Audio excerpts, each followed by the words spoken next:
লোক দেখবেন রোজা রেখে চায়ের দোকানে বসে বসে বদনাম করে, অমুকের ছেলে কি করেছে, অমুকের মেয়ে কি করেছে, চায়ের দোকানে বসে বসে গীবত শুরু করে দেয়। চাচা সাহেব, অমুকের মেয়ে খারাপ, অমুকের ছেলে খারাপ, আপনার কি খারাপ? কথা বলেন যুবক ভাইয়েরা। নিজেকে দেখেন, নিজে ভালো তো দেশ ভালো, নিজে ভালো তো গোটা বাংলাদেশ ভালো হয়ে যাবে, ঠিক না বলেন? জবানের হেফাজত করতে হবে, এটা বড় দামি একটা জিনিস।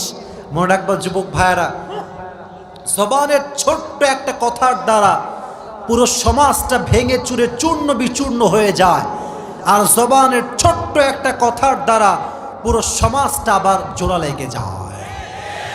এটা হচ্ছে মুখের খেলা। মুখের কথা সবচাইতে বড় দামি কথা।